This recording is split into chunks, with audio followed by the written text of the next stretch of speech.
My teaching and my research interests are broadly cast about the encounter between Europeans and Indigenous people in the northern part of North America, in the land that came to be known as Canada.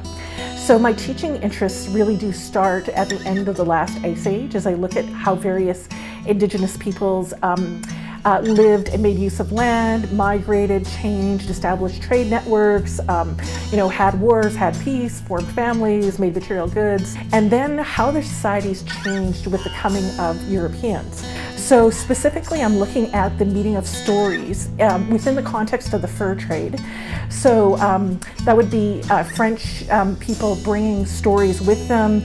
Most of the workers in the fur trade came actually from a peasant oral culture where they told each other stories, and within those stories they remembered things that were important to them, they clarified their moral values, they started telling stories about working in the fur trade, which became vehicles for transferring knowledge to new people coming to work in the fur trade. The Anishinaabe and Omoshkego lived in an utterly oral world where all authority structures, all governance structures were expressed in oral ways.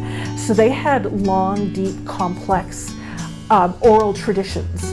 So of course then it makes sense that when these two oral peoples met in the context of working in the fur trade, their stories would meet as well and start to mingle and mix. Some of the kinds of stories that they shared with one another, for example, were about monsters, cannibal monsters.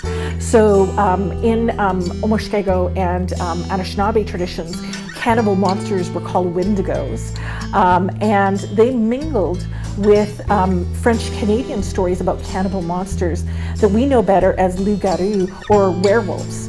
Another area, though, it's interesting, where stories did not mingle all that well, but actually butted up against each other, and those are stories about bears. So bears are incredibly important to Anishinaabe and Omoshkego and many different Indigenous people because bears are incredibly large and powerful mammals. And their stories were about bears were all about respecting bears deeply, having bears give themselves to Anishinaabe so that they could live. But all the stories about bears told by voyageurs tended to be all about aggression, violence, danger, and overcoming nature. So their stories about bears were all about conquering the biggest threat in the wilderness, the bear.